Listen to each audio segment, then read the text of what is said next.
casas têm memórias. Algumas carregam risos, histórias felizes, lembranças que aquecem o peito. Outras, no entanto, parecem aprisionar algo sombrio, ecos do passado, segredos enterrados, presenças que se recusam a partir. Todos já ouvimos relatos sobre lugares assim. Portas que rangem sozinhas, sussurros em cantos escuros, sombras que espreitam sem explicação. Mas o que acontece quando esses relatos deixam de ser apenas histórias e se tornam experiências vividas? Neste episódio, você vai conhecer 5 relatos que provam que nem sempre é a imaginação pregando peças. Antes de começarmos, quero saber quem está comigo hoje. Comenta de onde você está assistindo e a que horas. Aproveitando que está por aqui, permita-me fazer companhia enquanto você se dedica às suas tarefas diárias, seja no trabalho, arrumando a casa, preparando uma refeição ou simplesmente desfrutando de um momento de descanso, se desligando um pouco de qualquer problema. Se puder, coloque seus fones de ouvido preferidos, prepare uma bebida quente ou aquela que você mais gosta e vamos para o episódio de hoje.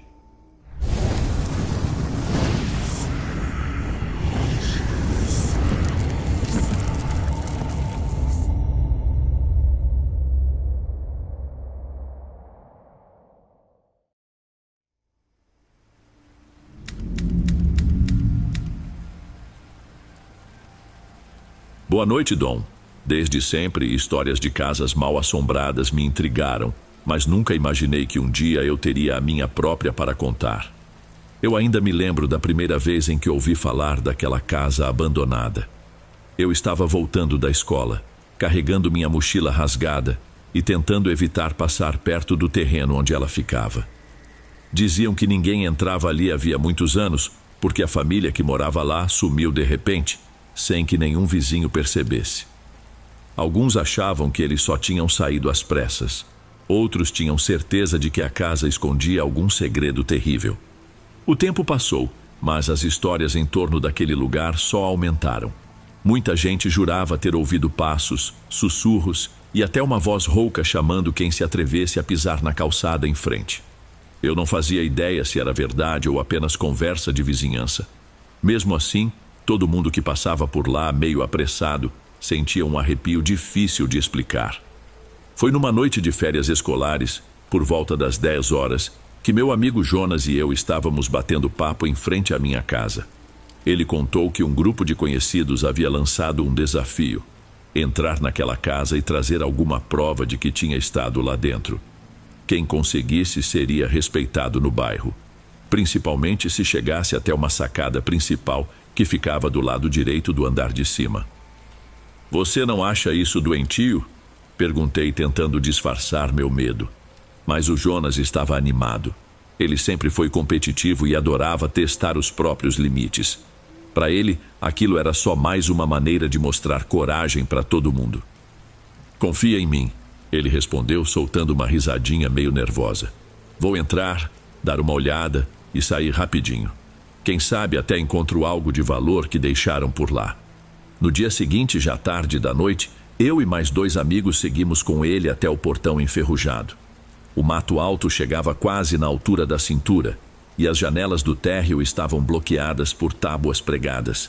Um cachorro abandonado, meio doente, vagava perto do muro, como se sentisse algum cheiro estranho que a gente não percebia. Jonas pulou o portão sem muita dificuldade. Nós ficamos do lado de fora, iluminando o caminho com as lanternas do celular. Alguns minutos se passaram sem que víssemos mais do que a silhueta dele lá longe, forçando a porta dos fundos. De repente ouvi um barulho seco, como se algo estivesse sendo arrastado. Logo depois a porta rangeu e Jonas sumiu na escuridão. A espera foi ficando insuportável. Minutos pareciam horas. Chegou um ponto em que gritei o nome dele, mas não tive resposta. Uma das lanternas começou a falhar, o que só piorou meu desespero. Foi então que escutamos um grito fraco e abafado, vindo de algum canto distante dentro da casa. Corremos para o portão, mas hesitamos na hora de entrar. A gente não queria ficar parado, mas o medo era forte demais. Quando finalmente criamos coragem para invadir o lugar e ajudá-lo, percebemos que a porta dos fundos estava entreaberta. Lá dentro, tudo estava revirado. Móveis quebrados, paredes manchadas de algo que eu não soube identificar. Chamamos pelo Jonas, mas nada. Os minutos seguintes foram os mais angustiantes da minha vida. A gente foi explorando os cômodos um a um, enquanto eu só pensava em dar meia volta e fugir. Mas alguma coisa me dizia que não podíamos deixar o Jonas para trás. Acabamos encontrando-o encolhido num canto do andar de cima, perto de uma janela suja de fuligem. Ele tremia como uma criança com medo. Os olhos estavam arregalados, mas sem foco. Quando me aproximei, vi que as roupas dele estavam sujas de terra e rasgadas em alguns pontos, como se tivesse se debatido ou se arrastado contra as paredes. Tentamos falar com ele, mas não saía nada coerente. Só repetia algo que parecia um lamento desesperado. Carregamos Jonas para fora. Mesmo sem ter visto nenhuma aparição ou fenômeno muito explícito, a sensação de que havia algo lá dentro era forte. Ele não recobrou a consciência naquela noite, nem nas semanas seguintes. Mesmo com todo o cuidado que a família ofereceu, Jonas nunca mais foi o mesmo. Quase não comia, tinha pesadelos constantes, gemia de madrugada. Passaram-se quase 2 anos, e a cada visita minha era um susto. Ele parecia ter envelhecido várias décadas. Até hoje não sei o que ele encontrou na casa. Pode ter sido algo comum, como um morador de rua agressivo, ou alguma coisa que foge de qualquer explicação lógica. A verdade é que a construção continua abandonada, tomada pelo mato com a porta ainda meio arrombada. Ninguém teve coragem de reformar, e quase ninguém se arrisca a chegar perto. De vez em quando passo por lá, sempre com pressa para ser sincero, sinto aquele mesmo arrepio, uma sensação de que tem algo ali que não consigo enxergar. Penso que cada pessoa tem seu próprio limite para o medo, mas, depois de tudo o que vivi, aprendi que histórias de casas mal assombradas podem ser bem mais reais do que a gente imagina. Não sei se são seres sobrenaturais ou não, mas há lugares que parecem carregar uma energia pesada, como se fossem a lembrança viva de algo que nunca deveria ter acontecido. Antes de irmos para o próximo relato, verifique se você já está inscrito aqui no canal e se já ativou o sino de notificação para receber as próximas histórias. Aprecio sua companhia e seu apoio faz toda a diferença. Bem, vamos continuar.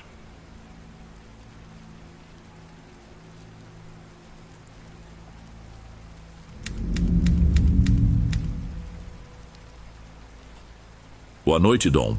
Eu me chamo Maurício Campos. Até pouco tempo eu levava uma vida acelerada na cidade grande. Mas depois de perder meu emprego, resolvi me mudar para uma área rural, onde parte da minha família mora e trabalha há muitos anos. Eles me falaram de uma pequena propriedade que estava à venda por um preço que parecia ótimo. Cheguei a perguntar por que era tão barato, mas o antigo dono tinha ido embora sem deixar pistas claras, e a papelada parecia em ordem. O único detalhe estranho foi que ninguém do povoado parecia saber a origem exata dessa casa. Mesmo assim, usei o que restava das minhas economias para comprar o lugar. Eu até fiz uma vistoria rápida, mas não encontrei o dono ou ninguém que pudesse falar muito sobre a construção. O parente responsável praticamente não aparecia. Confiando na palavra da minha família e pressionado pela falta de opções, finalizei a compra. Foi numa segunda-feira, dia 17 de julho, que desembarquei de ônibus no povoado. Levei só 2 malas de roupas, um cobertor bem grosso, umas coisas de cozinha e um violão que herdei do meu avô. Meu plano era ficar ali por um bom tempo, arrumar um trabalho com plantação ou cuidado de animais e levar uma vida mais sossegada. Assim que desci do ônibus, já percebi que o lugar era mesmo tranquilo. As casas eram simples, a maioria de madeira ou alvenaria, e havia poucas pessoas andando por ali. Mas todas me cumprimentavam com um aceno de cabeça. Fui caminhando por uma estradinha de terra até chegar na tal propriedade. De longe, já dava para ver uma cerca de madeira torta, precisando de reparo. Atrás dela, uma casa de aparência modesta, com paredes pintadas num bege desbotado e um telhado de barro bem antigo. O quintal era enorme, tomado por mato alto, e tinha umas árvores grandes que deixavam sombras compridas no fim do dia. Naquele primeiro instante, fiquei dividido entre a animação pela nova fase e um desconforto que não soube explicar. Mas achei que fosse só a mudança de rotina e o fato de estar num lugar quase vazio. Assim que pisei na varanda, percebi que a porta da frente estava aberta. Depois descobri que o último dono tinha deixado tudo no nome de um parente, mas esse parente quase nunca aparecia. Entrei e vi o que seria minha nova sala.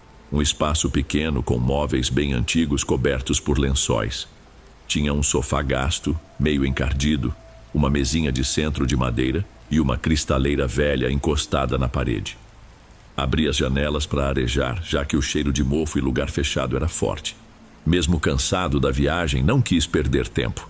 Guardei minhas coisas no quarto no fim do corredor, onde havia só uma cama com estrado de madeira e um colchão de espuma.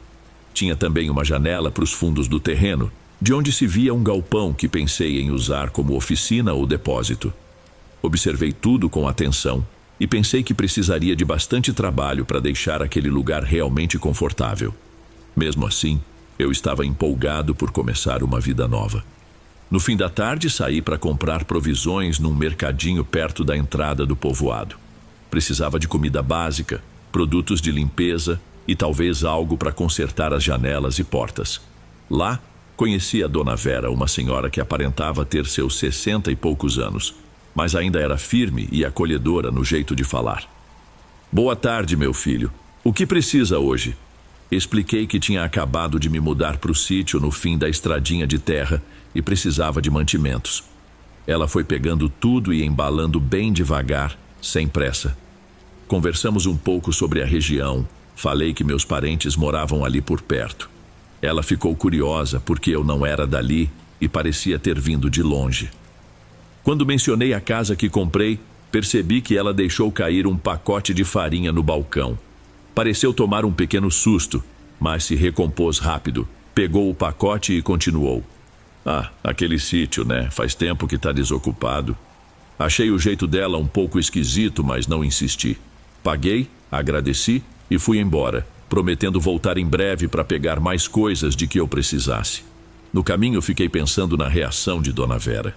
Parecia que ela sabia de alguma história sobre a casa, mas preferiu não falar. No dia seguinte, acordei cedo e comecei a faxina. Tirei poeira, joguei lixo fora, conferi se tinha algum problema estrutural. Passei o dia abrindo portas e janelas para deixar a claridade e o ar circularem. Conforme eu limpava, aumentava aquela impressão de que algo me dizia para ter cuidado. Porém, como não costumo acreditar em assombração ou lenda, ignorei. Sempre fui mais cético. No fim da tarde, voltei ao mercadinho. Dona Vera estava lá, conversando com outro cliente. Quando me viu, pediu que eu esperasse. Fiquei olhando as prateleiras até que ela veio falar comigo. "Já se acostumou com o sítio? Se precisar de ajuda para alguma coisa, é só falar." Agradeci, mas fiquei sem jeito. Ainda assim, senti que precisava tirar a dúvida. "Dona Vera, tem alguma história estranha sobre aquela casa? Tive a impressão de que a senhora quis me dizer alguma coisa ontem." Ela hesitou, respirou fundo e me chamou para um canto, longe dos outros. "Olha, nem tudo que o povo conta é verdade, mas ouvi dizer que aquele lugar é muito antigo, desde antes de botarem cerca. Morava lá uma família, e dizem que a dona da casa mexia com umas coisas meio estranhas. Tem gente que fala em feitiçaria, mas pode ser só fofoca de interior." Agradeci a sinceridade, mas não dei muita bola. Pensei que fosse conversa típica de cidade pequena, onde sempre tem alguém que jura ter visto algo na casa velha. Ainda assim, fiquei um pouco encucado. Na noite de terça para quarta, rolou uma situação estranha. Eu estava esgotado por causa da faxina e de uns trabalhos que fiz para um conhecido da família. Então fui dormir cedo. Devia ser por volta de 9 horas da noite. No meio da madrugada, acordei porque achei ter escutado um barulho na sala, tipo algo sendo arrastado. Fiquei sentado na cama um tempo tentando ouvir. Silêncio absoluto, só os grilos do lado de fora. Levantei e peguei o celular para usar a lanterna. Fui até o corredor, mas não ouvi mais nada. Parecia que o ar estava pesado, mais frio que o normal. Cheguei na sala, Conferi se tinha algum sinal de arrombamento, mas estava tudo do jeito que deixei. Voltei para o quarto ainda meio perturbado, mas acabei pegando no sono de novo. De manhã, achei que fosse coisa da minha cabeça. Tantas horas de limpeza e noites mal dormidas. Talvez meu cérebro estivesse pregando peças. Passei o dia trabalhando no quintal, cortando mato e limpando o galpão. Lá dentro encontrei algumas caixas antigas e um armário caindo aos pedaços, cheio de jornais velhos e fotos amareladas. Em algumas apareciam pessoas que não reconheci, e em certas legendas havia menções a reuniões para cura e para proteção, o que me fez pensar que podiam estar ligadas a esses supostos rituais. Não tive coragem de jogar fora na hora. Guardei tudo numa caixa maior para ver depois. Na quinta-feira resolvi visitar meus tios que moram mais adiante e jantei com eles. Durante a conversa, comentei por alto que vinha escutando sons estranhos na casa. Meus tios se olharam, mas evitaram falar muito. Só disseram: deve ser o vento batendo em alguma telha solta ou o bicho que entrou no forro. Voltei um pouco mais tranquilo. O jantar bom e a conversa me distraiu, me fez pensar que tudo se resolveria com uma pequena reforma. Fui dormir por volta de 10 horas, mas o sono foi diferente. Tive um pesadelo confuso, cheio de vozes que sussurravam. Acordei no meio da noite e não conseguia mexer o corpo. Fiquei paralisado na cama, sem conseguir gritar. Só os olhos se moviam. Tentei puxar o ar, mas sentia o peito apertado. Então ouvi passos no corredor, como se alguém andasse descalço, passo a passo. O som ia chegando perto, e tudo em que eu pensava era na porta do quarto, que estava só encostada, não trancada. Tentei mexer os braços, nada. Foi aí que percebi uma luz fraca na fresta da porta, como se tivesse alguma lâmpada piscando na sala. Quando os passos pararam bem ao lado do meu quarto, meu corpo travou de vez. Vi que a porta estava entreaberta. A luz fraca continuava, às vezes mais forte, às vezes sumia. Não tive coragem de olhar diretamente, mas, pelo canto do olho, enxerguei uma forma escura retorcida encostada no batente. Não dava para saber se tinha rosto ou qualquer detalhe. Só notei que aquilo estava ali, parado. Meu coração disparou. Tentei rezar, mas as palavras não vinham direito. Não sei se dormi ou desmaiei de susto, mas quando voltei a mim, não tinha mais nada. A luz do corredor estava apagada, não se ouvia barulho nenhum. Fiquei acordado até o dia clarear, sentado na cama, tremendo. Na manhã seguinte fui desabafar com Dona Vera. Enquanto ela me atendia, apareceu o neto dela, Guilherme, um rapaz de uns 16 anos, que acabou ouvindo a conversa. Dona Vera, tô achando que tô ficando doido. Tive umas visões ou sonhos, não sei. Ando ouvindo barulhos, tenho pesadelos, me dá uma sensação ruim de madrugada. Ela me olhou séria. Tem gente que diz que no passado vivia ali uma mulher que fazia umas orações diferentes, uns rituais para espantar doença ou mal olhado. Não sei se acredito, mas pode ser que essas histórias estejam mexendo com a sua cabeça. Guilherme, que estava perto, comentou: meu avô falava que teve gente que largou tudo lá e foi embora correndo de noite. Mas acho que isso é papo do povoado. Não liga para isso, não. A frase "gente que saiu de lá correndo" ficou martelando na minha mente. Fui embora e, enquanto guardava as compras, não parava de pensar por que tantas pessoas teriam desistido daquela mesma casa. No sábado à tarde, meu tio Romildo apareceu. Disse que ouviu falar de um casal que morou ali muito tempo atrás e foi embora sem nunca voltar para buscar o que deixaram. Isso só me deixou mais encucado. Então contei a ele o que tinha acontecido comigo. Ele, muito calmo, ouviu tudo e disse: Maurício, se você quiser passar uns dias lá em casa, fica à vontade. Às vezes é só sua cabeça. Mas, se tiver com medo, não force a barra nesse lugar. Agradeci, mas falei que tentaria aguentar firme. Afinal, investi quase todo o meu dinheiro nessa compra. Não dava para simplesmente largar tudo. E eu ainda tinha alguma esperança de que esses acontecimentos fossem resultado do meu cansaço. Só que naquela mesma noite, aconteceu algo ainda mais estranho. Eu tinha um radinho antigo na sala, que ligava de vez em quando para ouvir música ou notícia. Era umas 10 horas da noite quando terminei de comer e fui ao banheiro. Saindo de lá, ouvi o rádio dando uns chiados. mesmo eu achando que tinha desligado antes. Pensei que talvez não tivesse apertado o botão direito.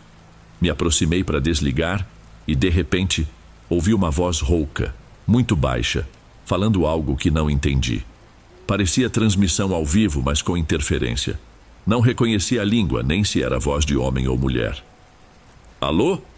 Cheguei a falar sem saber porquê, mas falei. A voz continuou por mais alguns segundos, sussurrando no meio do chiado, e então parou do nada. Apertei o botão de ligar e desligar várias vezes, mas nada voltou a tocar. Fiquei em pânico. Decidi trancar tudo e ir direto para o quarto. Assim que me deitei, escutei batidas na janela, como se alguém arranhasse o vidro de leve. Pensei se não podia ser um galho balançando, mas não tinha árvore perto o bastante. As batidas duraram alguns segundos e sumiram. Eu quase não conseguia respirar de nervoso. Tentei me virar para fingir que não estava ouvindo, mas aí escutei algo ainda mais perturbador. Passos no corredor, dessa vez bem definidos, um barulho que lembrava a água pingando junto com as pisadas, indo direto para a porta do meu quarto. Levantei num pulo e acendi o abajur do lado da cama. Fui até a porta, já decidido a encarar o que fosse, mesmo morrendo de medo. Abri a porta com tudo e iluminei o corredor com a lanterna do celular. Nada. Nenhuma pessoa, nenhum animal. Fiquei parado, suando e com o coração disparado. Voltei para a cama, mas não dormi. No meio da madrugada, liguei para o meu tio Romildo e implorei para ele me buscar. Insisti até ele entender o meu desespero. Em menos de 1 hora, ele apareceu de caminhonete. Joguei minhas malas e o que era mais importante na carroceria, sem arrumar nada. Saí de lá quase fugido, trancando a porta de qualquer jeito. O resto das coisas eu iria buscar depois. Nos dias seguintes, fiquei na casa dos meus tios. Fui me acalmando, mas não tirava da cabeça aqueles barulhos, aquela impressão de presença e a paralisia. Contei tudo a um primo, que me mostrou uma matéria antiga de um jornal regional, falando sobre um grupo que teria feito rituais ali mesmo. A reportagem mencionava preces para invocar proteção e curar doenças graves, mas insinuava que algo deu errado. A descrição batia com a localização do meu sítio. Aquilo me fez acreditar que eu não estava louco. Aquela propriedade tinha um histórico sinistro. Conversei com meus familiares e resolvi pôr o sítio à venda. Não quero mais voltar lá sem estar acompanhado de bastante gente. E mesmo assim, acho que não tenho coragem de passar a noite. O que quer que esteja naquela casa é algo antigo, ligado a uma história que não quero desvendar. Já faz algumas semanas que não piso lá. Minha vida agora segue de outro jeito. Estou procurando trabalho e dormindo no quarto de hóspedes dos meus tios. Mesmo tendo perdido dinheiro, confesso que é um alívio enorme ficar longe daquela casa. Ainda me dá arrepio contar tudo isso, mas acho que dividir o que vivi me ajuda a lidar com o trauma. Nunca compre um lugar sem saber direito o que já rolou ali. Fofoca de povoado pode parecer bobeira, mas às vezes esconde coisas assustadoras. Se me perguntarem se é perigoso morar naquela casa, não sei responder. Só sei que eu não vou descobrir.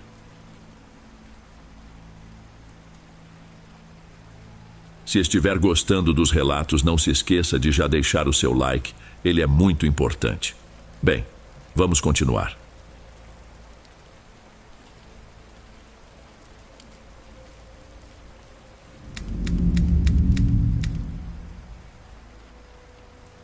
Boa noite, Dom. Resolvi finalmente contar o que me aconteceu há alguns anos, mesmo que ainda me traga um certo desconforto só de lembrar de cada detalhe. Fiquei muito tempo sem saber se estava exagerando ou se tudo não passava de um delírio. Mas, seja lá o que for, tenho certeza de que minha vida correu risco e de que aquelas paredes guardavam mais do que apenas boatos ou histórias antigas. É até meio esquisito comentar isso, mas, quem sabe, dividir pode fechar esse capítulo de vez, ou pelo menos servir como alerta para quem não leva a sério lugares tidos como mal-assombrados.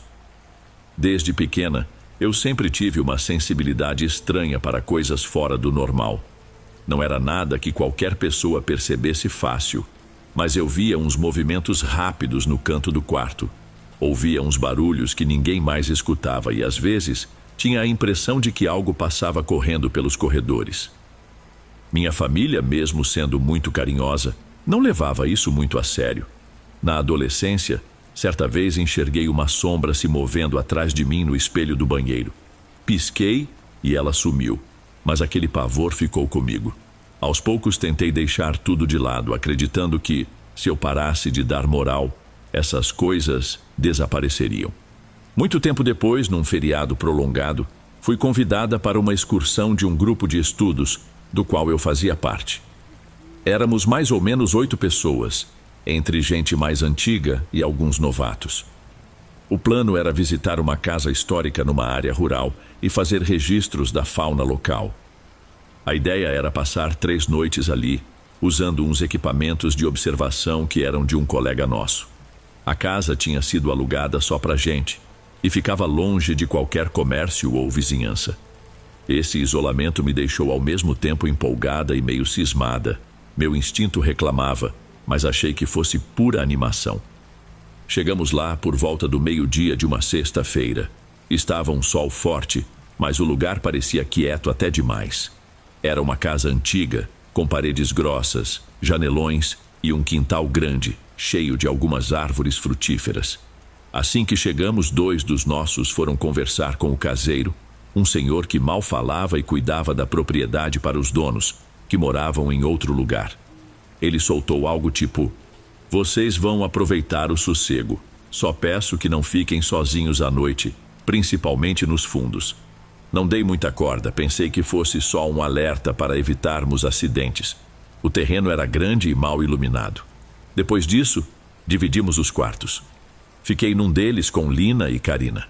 Os rapazes ficaram no outro, no lado oposto do corredor, e ainda havia um terceiro quarto onde guardamos nosso material e equipamentos. Depois de arrumarmos as coisas, partimos para a primeira volta pelos arredores. Queríamos identificar pegadas de animais, observar a vegetação e, à noite, gravar sons de insetos e aves noturnas. Foi tudo tranquilo. Demos risada, fizemos fotos, curtimos a paisagem. A tensão só deu as caras de verdade quando voltamos, já no fim do dia.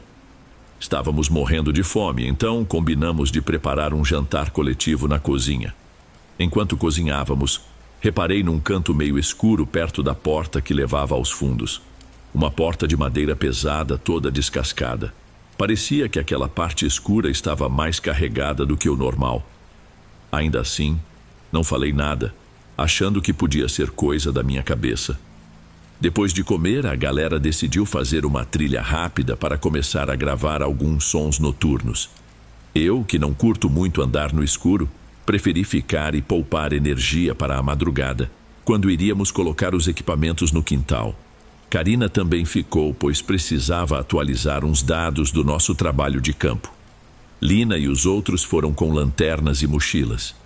Fiquei um tempo jogando conversa fora com a Karina, até que ela pediu licença. "Vou lá para o quarto ajeitar umas anotações, pode ser?" Eu concordei e continuei ali na sala, só descansando. Foi nesse momento que escutei uns passos leves, quase como se fossem de criança, andando pelo corredor. Pensei que fosse a Karina, mas logo ouvi a voz dela no quarto, no celular. Então, de quem eram aqueles passos? Me levantei tentando manter a calma e fui até o corredor. Estava tudo escuro. Usei uma lanterninha que eu tinha no bolso. Vasculhei o chão, o teto, as paredes. Nada. Nenhuma pessoa, nenhum bicho. Quando voltei para a sala, escutei o que pareceu uma risadinha abafada, vinda de algum lugar perto da geladeira. Tive a forte sensação de que alguém estava tentando segurar o riso. Fui checar a cozinha, mas ela estava vazia e organizada. Acabei suspirando e concluindo que devia ser coisa da minha cabeça. A noite passou sem mais incidentes, até que a turma voltou. Batemos papo, trocamos ideias sobre os barulhos que tinham gravado, e lá pelas 2 da madrugada, decidimos dormir. Nosso quarto tinha 3 camas encostadas na parede, uma do lado da outra. Eu fiquei no meio, Karina na esquerda e Lina na direita. Estávamos tão cansadas que pegamos no sono rapidinho. No meio da noite, ou melhor, da madrugada, fui tomada por uma náusea muito forte. Abri os olhos e percebi que estava suando, como se tivesse pegado uma febre do nada. Tentei levantar, mas meu corpo simplesmente não reagia. Meus braços pareciam presos e minha cabeça pesava 1 tonelada. Foi nessa hora que ouvi meu nome, bem baixinho perto do meu ouvido. Era uma voz áspera, quase um sussurro, repetindo meu nome 2 vezes, devagar, como se viesse lá do fundo de um corredor escuro. Entreabrindo os olhos, vi uma forma escura na cabeceira da cama. Quis gritar, mas não consegui soltar nenhum som. Me esforcei para mexer os dedos das mãos e dos pés, e num rompante consegui me sentar e correr para o banheiro. Passei um bom tempo vomitando, com um ardor no estômago tão forte que mal conseguia respirar. Karina veio atrás. Você está muito mal, isso pode ser intoxicação alimentar. Precisamos procurar ajuda. Agradeci a preocupação, mas eu não fazia ideia de como aquilo poderia ter acontecido. Todo mundo comeu a mesma coisa, e além disso, os sintomas surgiram de um jeito muito esquisito, ao mesmo tempo em que ouvi aquela voz. Mesmo assim, me embrulhei numa coberta e tentei dormir de novo. Fiquei o resto da madrugada de olho aberto, aguentando a dor e tentando não pensar nos passos que tinha ouvido antes. No dia seguinte, acordei ainda meio febril e com a cabeça latejando. Enquanto Lina e Karina saíram para continuar as observações, resolvi ficar na casa. Tentei me forçar a acompanhar, mas o caseiro apareceu e falou: "É melhor você repousar. Essa casa não facilita a vida de quem está debilitado." Achei aquilo estranho. Perguntei o que ele queria dizer, mas ele desviou. "Só digo uma coisa, se ouvir alguma coisa por aí, não dê assunto. Finja que não escutou." Não entendi se ele estava falando de algo literal ou avisando sobre gente estranha que pudesse invadir, mas fiquei alerta. Ao longo do dia, minha dor de estômago só piorou. Toda vez que tentava comer alguma coisa, eu tinha que correr para o banheiro. Lina me trouxe uns biscoitos de água e sal, mas eu não consegui segurar nada por mais de 20 minutos. Aquela repulsa vinha junto com uma tontura que me fazia ter medo de desmaiar. Lá pelas 3 da tarde, acabei cochilando no sofá. Tive um pesadelo pesado. Me vi deitada no chão da sala, de olhos fechados, enquanto uma figura muito alta chegava perto. Ela parou diante de mim, inclinou a cabeça e soltou uma risada abafada. Acordei com o coração acelerado e ouvi algo caindo na cozinha. Fui correndo lá. A caixinha de fósforos estava no chão, mas não tinha vento nem nada que pudesse ter derrubado. Peguei de volta e coloquei na prateleira, tentando tirar da cabeça a ideia de que alguém me vigiava. Quando a turma voltou no fim da tarde, eu devia estar com uma cara horrível, porque todo mundo me olhou preocupado. Um amigo que manjava um pouco de primeiros socorros me examinou e disse que eu estava desidratada. "A gente precisa te levar ao posto de saúde", ele falou decidido. Até pensei em ir, mas o caseiro se meteu. "Se saírem, voltem só amanhã. Falam que o que habita aqui não larga do pé de quem fica indo e voltando." Meu colega ficou sem entender nada e eu também. No fim, optei por ficar mais aquela noite e, se piorasse, iria embora de vez. Naquele instante, eu não queria largar o grupo de jeito nenhum, achando que ficar sozinha seria muito perigoso. Acabamos decidindo dormir todos no mesmo quarto, arrastamos colchões e demos um jeito de caber todo mundo. A casa ficou quase toda no breu, porque as lâmpadas da varanda e dos fundos tinham queimado, ou alguém as tinha desligado, não sei. Foi uma noite tensa, mas a gente achou que juntos seria mais seguro. Lá pelas 2 da madrugada, acordei morrendo de sede. Vi que Lina também estava de olho aberto, sentada ao lado do colchão dela, encarando a porta do quarto. Ela notou que eu tinha despertado e falou baixinho: "Ouça, tem alguém andando na varanda." Eu prendi a respiração e prestei atenção. Dava para ouvir passos leves, indo de um lado para o outro. Com a mão tremendo, peguei a lanterna e apontei para a fresta sob a porta. Entrava quase nada de claridade, mas não vimos nenhum sinal de movimento, apesar de os passos continuarem. Meu coração batia tão forte que achei que ia ter um troço. Lina fez sinal para a gente ficar quieta, então ficamos assim até o barulho sumir. No dia seguinte de manhã, uma parte do grupo achou melhor dar a excursão por encerrada. Juntamos nossas coisas, arrumamos as malas o mais rápido possível e depois do almoço, começamos a carregar o carro. Foi um alívio só de imaginar que iríamos embora. O caseiro ajudou a fechar as janelas e, no final, Antes de nos despedirmos, disse: "Vocês não são os primeiros a partir antes do previsto. Quem é mais sensível costuma adoecer aqui dentro. Parece que o que mora nesta casa se alimenta do medo e da fraqueza das pessoas. Sinto muito." Saímos dali pouco antes do fim da tarde. Assim que pegamos a estradinha de terra, senti que minha dor de estômago começava a sumir. A febre passou, consegui comer uns biscoitos e não precisei correr mais para o banheiro. Nas horas que vieram depois, tudo aquilo que aconteceu parecia um pesadelo distante. Ainda assim, não esqueço a sensação real de uma presença naquele lugar. Depois desse episódio, minha família insistiu para que eu fosse até uma pessoa conhecida por benzer e preparar alguns banhos de ervas. Sei que para muita gente isso soa como superstição, mas depois de tudo que vivi, preferi não duvidar. Fiz o tratamento e desde então nunca mais tive aquela náusea repentina ou ouvi vozes no vazio. Ainda tenho uns pesadelos de vez em quando, mas me sinto mais tranquila sabendo que não vou voltar nunca mais àquele lugar, nem a nada que me faça lembrar daqueles corredores sombrios. Não sei ao certo se tudo aquilo foi só uma doença ou algo além do nosso entendimento. Só sei que, por garantia, hoje eu fico bem longe de casas antigas e isoladas. Existem coisas que, mesmo que sejam só fruto da nossa cabeça, já dão um bom susto.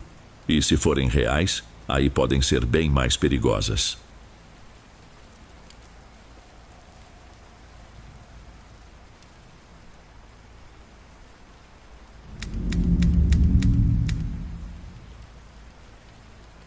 Eu nunca fui de falar dessa história em público. Volta e meia fico tentando entender se tudo rolou mesmo do jeito que lembro ou se minha cabeça embaralhou os fatos e criou algo ainda mais assustador. Mas, sempre que fecho os olhos, sinto aquele mesmo calafrio de antes. E por mais que eu tente achar uma explicação lógica, não consegui esquecer o que vi. Aconteceu só uma vez na minha vida, mas foi o suficiente para ficar me atormentando até hoje. Quando eu tinha 11 anos, morava num bairro sossegado, daqueles em que as crianças brincavam até tarde na rua, sem ninguém ficar muito preocupado. Era tudo bem simples. Nos finais de semana, os vizinhos se juntavam para conversar na frente das casas, e a molecada jogava bola num campinho improvisado perto de um terreno baldio. Eu costumava ficar no gol, porque gostava de observar tudo em volta. Dizem que ser goleiro exige coragem, mas naquela época eu nem imaginava que enfrentaria um medo muito maior do que uma bola no ângulo. Na mesma rua havia duas casas que chamavam a atenção. Uma era da família Freitas. De um dia para o outro, eles desapareceram, como se tivessem arrumado as malas na madrugada e saído correndo. A casa ficou fechada, com correntes no portão, janelas escuras por dentro e um clima de abandono que alimentou todo tipo de boato. Falavam que eles estavam cheios de dívidas, que tinham viajado e nunca mais voltado, ou que fugiram de algum problema. Ninguém tinha certeza de nada. A outra casa era mais estranha ainda, um casarão de 2 andares que tinha pertencido a um tal de Vicente. Ele morreu antes de eu nascer, e depois disso, o lugar ficou vazio tempo suficiente para surgirem várias histórias. Dizem que de madrugada saíam uns barulhos esquisitos lá de dentro e que algumas luzes piscavam nas janelas do 2º andar. Às vezes, adolescentes apareciam ali para provar coragem, pulavam o muro e juravam ter visto objetos caídos, vultos que sumiam nos corredores e, em certos casos, sinais de que alguém ainda morava lá. Meu grupo de amigos era formado pela Rita, pelo Beto e pela Karina. A gente estudava junto e passava boa parte da tarde brincando na rua. A Rita morava em frente ao terreno baldio e falava que às vezes ouvia um coro baixinho e desafinado vindo do casarão do Vicente. O Beto tirava sarro, dizendo que devia ser gato brigando no telhado. A Karina tinha um medo diferente. Contava que, do quarto dela, via de vez em quando uma pessoa parada no quintal sem se mexer, como se estivesse de olho na rua. Num dia de aula, logo depois que voltamos para casa, combinamos de nos encontrar para jogar bola. Era uma sexta-feira e não teríamos aula no dia seguinte, então a gente podia ficar mais tempo na rua. Lá, pelo começo da noite, enquanto o Beto tentava ajeitar a rede do nosso gol improvisado, Reparei que o pai da Rita estava pintando o portão da casa deles. Ele parecia concentrado, mas de vez em quando olhava na nossa direção, meio que para checar se estava tudo bem. Naquele tempo, a rua ainda era mais tranquila, mas alguns pais preferiam ficar de olho nos filhos. O jogo foi até depois das 9 horas. A gente sentou no meio-fio para descansar e começou a falar de novo do casarão vazio. Qualquer dia a gente entra lá, falou o Beto, se achando todo valente, secando o suor da testa. Eu não tenho essa coragem, respondeu a Karina, encarando as janelas escuras. Se aparecer algum fantasma, você é o primeiro a correr, aposto. A Rita riu, mas logo deu de ombros. Me disseram que no segundo andar tem um quarto cheio de espelhos. É ali que o pessoal mais velho vê umas coisas esquisitas. Fiquei quieto, só ouvindo. No fundo, eu queria mostrar que não era medroso, mas meu estômago embrulhava sempre que pensava em entrar lá. E tinha outro detalhe. A casa da família Freitas, do lado, seguia numa quietude ainda mais sombria para mim, talvez por ter sido habitada até há pouco tempo. A sensação de vazio ali era mais real, mais forte do que as histórias sobre o casarão do Vicente. Naquela mesma noite, apareceu um pessoal mais velho com lanternas. Eles deviam estar com vontade de invadir o casarão para outra aventura. Eles deram um alô rápido para a gente e pularam o muro sem pensar 2 vezes. Uns minutos depois, saíram correndo suados, sem querer contar o que tinham visto ou ouvido lá dentro. Será que hoje é o dia de a gente entrar? Perguntou o Beto, olhando para nós com cara de desafio. Não sei, eu admiti. Não tô tão certo de que isso seja uma boa ideia. Se vocês não forem, eu vou sozinho. Ele insistiu, batendo no peito como se fosse um herói. A Rita e a Karina trocaram olhares meio receosas. Acabei falando a verdade. Se a gente entrar, eu só dou uma olhada rápida. No segundo andar não subo nem a pau. Parece perigoso demais. Tá com medo do fantasma do Vicente? Caçoou o Beto, dando uma risada baixinha. Eu fiquei um pouco incomodado, mas preferi deixar quieto. Por mais que eu quisesse bancar o corajoso, alguma coisa dentro de mim avisava para não brincar com o desconhecido daquele jeito. Mesmo assim, o grupo decidiu que iríamos depois que a rua ficasse mais vazia, para não atrair a atenção dos adultos. Lá pelas 10 horas da noite, quando o pai da Rita já guardava as tintas, a gente se reuniu do lado do portão do casarão do Vicente. Tinha um pedaço solto na madeira, nos fundos, onde dava para uma criança se espremer. A Karina, que era a mais magra, foi primeiro. Depois fui eu, a Rita e, por último, o Beto. Lá dentro, a escuridão era mais pesada do que na rua. Precisamos usar a lanterninha do celular do Beto, que já estava nas últimas, para enxergar alguma coisa.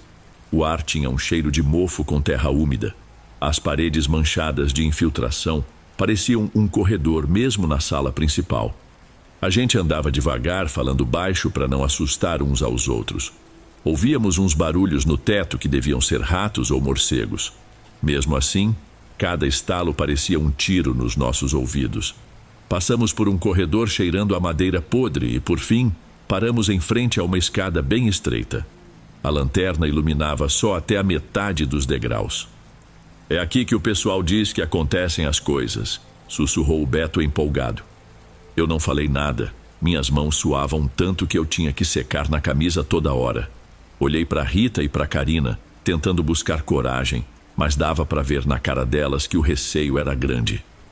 A gente sobe para o segundo andar? Perguntou a Rita quase sem voz. O Beto fez que sim, firme. Vou sozinho, se eu achar alguma coisa, aviso vocês. Ele pisou no primeiro degrau. O rangido que saiu fez meu alerta acender mais ainda. Nessa hora, vi uma luz fraquinha no final do corredor do primeiro andar, como se passasse um clarão rápido. Virei a cabeça na mesma hora. Vocês também viram? Cochichei apontando para o fundo do corredor.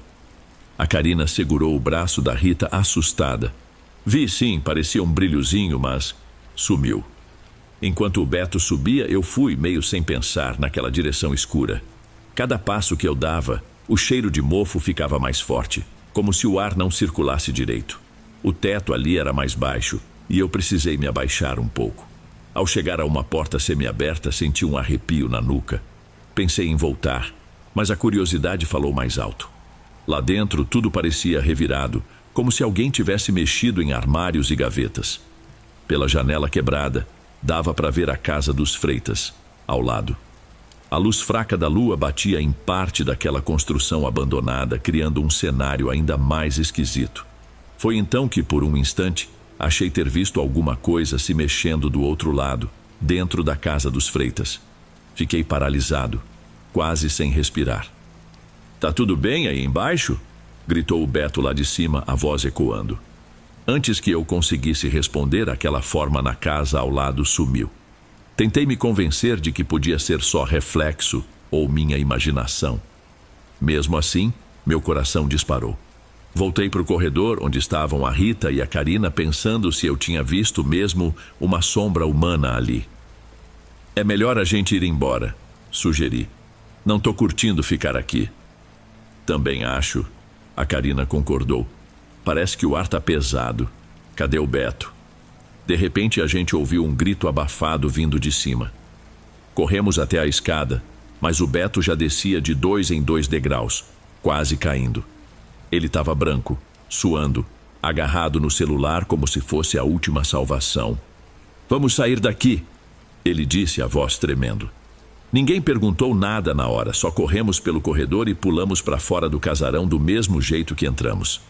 Sentados no meio-fio do lado de fora, o Beto contou que não enxergou nada muito claro, mas jurou ter ouvido passos chegando perto no corredor do 2º andar, e ao iluminar o teto, viu algo se mexer rapidamente, tipo um braço atravessando a porta do fundo. Achou que podia ser um morador de rua ou algo assim, mas quando tentou falar, sentiu que aquilo não tinha uma forma definida. Foi o que ele disse, todo engasgado de medo. Assim que a gente conseguiu respirar melhor, percebemos um certo tumulto mais à frente, perto da casa dos Freitas. Alguns vizinhos estavam agitados, falando alto, querendo entender o que tinha acontecido. Um senhor que morava mais longe apontava para a janela lateral da casa abandonada, dizendo que tinha visto alguém lá dentro. Na mesma hora, um grupo maior decidiu investigar. Arrombaram o portão, quebraram a corrente e entraram. Eu, a Rita, a Karina e o Beto fomos atrás, ainda tomados pelo susto do casarão, mas curiosos para saber o que estava rolando. Quando a porta da casa dos Freitas se abriu, saiu um cheiro terrível, mostrando que algo muito errado tinha acontecido ali. Não demorou para descobrirem o motivo. Num cômodo lá nos fundos, que parecia trancado por dentro, encontraram um corpo em decomposição avançada. Ninguém sabia dizer quem era. Talvez alguém que tentou se esconder ali, ou até mesmo alguém da família Freitas que nunca saiu de verdade. Bateu um desespero nos vizinhos e um deles ligou para a polícia.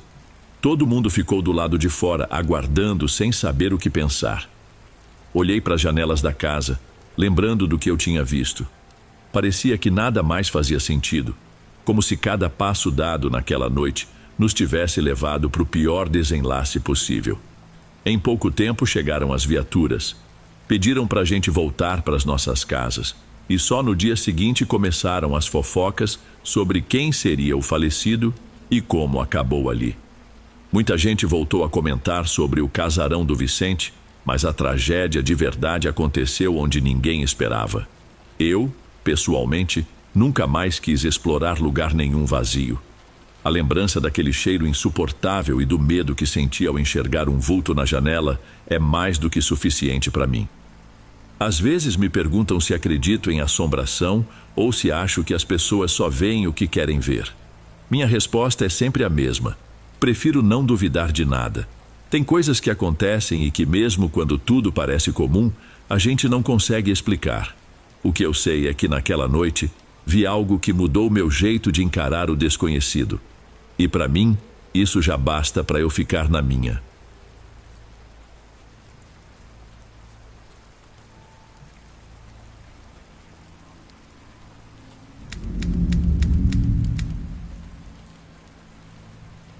Boa noite, Dom. Já faz pouco mais de 6 meses que minha esposa e eu decidimos deixar de morar em apartamentos. Queríamos um lugar maior, onde pudéssemos usar nossas economias em conjunto e dar espaço para o nosso cachorro, Otto, Não foi fácil achar algo que atendesse nosso desejo de ter um quintal grande para ele correr à vontade. Depois de muita procura, encontramos uma casa mais afastada do centro, com 2 andares e um quarto a mais, que combinava com a ideia de, quem sabe, termos filhos no futuro. No dia da mudança, pedi alguns dias de folga no trabalho para dar conta tanto de organizar tudo, quanto de resolver pequenos reparos nos intervalos. A casa, apesar de ampla, tinha sido deixada de qualquer jeito pelos antigos inquilinos. Era infiltração, parede manchada, porta que rangia. Nada que não pudesse ser resolvido com dedicação, mas, olhando agora, talvez o preço tão em conta fosse um indício de algo além de problemas estruturais. Passei esses dias praticamente sozinho. Minha esposa saía cedo e só voltava tarde, sempre me encontrando cercado por ferramentas, caixas de papelão e embalagens vazias. Quando via meu cansaço, insistia para eu parar e descansar. Enquanto isso, Otto explorava o quintal todo animado, como se tivesse conquistado um território novo. Lá no fundo, havia um limoeiro alto e um abacateiro retorcido que deixavam o lugar bem sombreado, além de um muro que nos separava de um galpão industrial abandonado. Aquele prédio parecia bem antigo, com janelas fechadas por tapumes e um portão enorme que nunca vi sendo aberto. Foi no 3º ou 4º dia morando ali que algo diferente começou a acontecer. Já estava no fim da tarde. Eu tentava consertar uma prateleira no corredor e notei que o Otto disparou até o quintal, latindo de um jeito que nunca tinha escutado antes. Não era o latido de brincadeira, soava estridente, quase um alerta. Deixei as ferramentas de lado e fui atrás dele. Quando cheguei lá, ouvi um canto bem baixinho, meio sussurrado, que parecia voz de criança. Meu corpo travou na hora, mas tentei ignorar, achando que fosse alguma voz do vizinho ou barulho vindo do galpão. Como o quintal já estava ficando escuro e a iluminação de fora não era grande coisa, resolvi puxar o Otto de volta para dentro. Com o passar dos dias, percebi que aquele canto infantil sempre aparecia ao entardecer. Se eu subisse para o 2º andar e parasse na janela do corredor, a melodia ficava mais clara, como se viesse das copas das árvores. Tinha hora que eu jurava ver algo correndo entre os galhos. Aí eu me convencia de que era só o vento. Mesmo assim, toda noite eu ficava cada vez mais tenso. Não contei nada para minha esposa de início, porque sabia que ela tem verdadeiro pavor de qualquer coisa que lembre assombração. Ela sempre se impressionou muito com histórias que escutava quando era mais nova. Mas chegou uma terça-feira em que não deu mais para esconder. A gente jantava no andar de baixo, já estava tudo escuro lá fora. De repente, o mesmo som apareceu, agora mais forte. Ela largou o talher e me olhou com medo. Você ouviu isso? Tenho escutado faz alguns dias, confessei, sentindo meu rosto esquentar por ter ocultado. Ela se levantou e foi direto para a janela da sala, que dava para o quintal. Fui junto. Otto rosnava baixinho, encarando firme as árvores. A cantiga parecia vir lá de cima, na direção das folhas. Deve ser alguma criança da vizinhança. Tentei parecer calmo. Talvez um menino ou uma menina que brinca por aí. Brincando no escuro dessas árvores? Ela rebateu, ainda olhando para cima. Suspirei, guardei meu celular no bolso e peguei uma lanterna. Saímos juntos para o quintal, com o Otto atrás, farejando o chão de forma inquieta. A lanterna iluminava o tronco do abacateiro, as folhas do limoeiro, mas não tinha sinal de nada ou de ninguém que explicasse aquele som. Então, enquanto a gente se aproximava, ouvimos as folhas se mexendo. Parecia que algo se movia lá no alto, quase se escondendo. Espera, escutou? Perguntei, apontando a lanterna. Sim, parece um passo. Ou será que estamos imaginando? Em questão de segundos, a cantiga parou. O silêncio que veio em seguida foi ainda pior. No meio da escuridão, tive a nítida impressão de que alguém, ou alguma coisa, entrou correndo dentro de casa. Minha esposa se virou para mim e o pânico nos olhos dela me fez gelar. Senti um vento passar por mim como se alguém tivesse corrido para lá. Sussurrou. Voltamos para dentro, subimos as escadas e no corredor, o canto parecia estar de volta, meio abafado, mas cada degrau que a gente subia, ele ficava mais forte. Só que quando chegamos no topo, tudo se calou de novo. Minha esposa sentou na cama do nosso quarto principal, respirando fundo. Eu tentei não acreditar, ela começou depois de um momento. Mas me contaram uma história estranha na imobiliária, embora não soubessem se era só fofoca. Falaram que os antigos moradores foram embora porque os filhos diziam ver uma criança no quintal. Parece que ela ficava nos galhos, espiando as janelas, sussurrando uma cantiga no fim do dia. Por que não me contou antes? Perguntei, tentando esconder a raiva. Porque a gente já tinha pago o depósito, assinado o contrato. E eu achei que fosse só conversa de corredor. O pior não era a história em si, mas o jeito como ela combinava com o que estávamos vivendo. Se as crianças que moraram aqui viram algo, a gente agora parecia estar passando pela mesma situação. Nos dias seguintes, o clima dentro de casa ficou insuportável. Eu tentava seguir minha rotina de trabalho, mas quando chegava o pôr do sol, o ar ficava pesado. Notei que Otto rosnava cada vez mais para o corredor do segundo andar, mesmo sem ter barulho nenhum. Passei a me sentir paranoico, conferindo trancas e janelas várias vezes. Minha esposa, que sempre foi prática, começou a dormir com a luz acesa. Até que numa noite de sexta-feira, já cansados de tudo isso, resolvemos ficar fora de casa.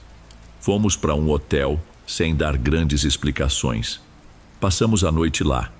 No sábado de manhã, voltamos só para pegar algumas coisas. A gente tentava agir como se fosse normal, mas sabíamos que não tinha nada de normal acontecendo. Nenhum de nós tinha visto de forma clara um fantasma ou algo do tipo, mas era insuportável a impressão de que não estávamos sozinhos. No último dia em que entrei naquela casa, antes de entregarmos as chaves, rolou uma cena que me dá pesadelo até hoje. Lá fora, as folhas do abacateiro balançaram com um vento que surgiu do nada, e consegui ver, entre os galhos, algo que pareciam 2 olhos olhando direto para casa, reluzindo quase como os de um bicho. Só percebi que estava segurando meu celular com tanta força quando senti a mão doer. Você viu isso? Perguntei à minha esposa, achando que podia ter sido um engano dos meus olhos. Vi, ela respondeu com o rosto tão pálido quanto o meu. Vamos sair daqui. E a gente foi embora naquela mesma tarde, largando para trás uma casa que nunca chegou a ser nosso lar de verdade. O que quer que estivesse naquele quintal, continuou ali. E nós escolhemos não descobrir mais nada a respeito. Bem, amigos, esses foram os relatos de hoje. Espero de coração que tenham gostado.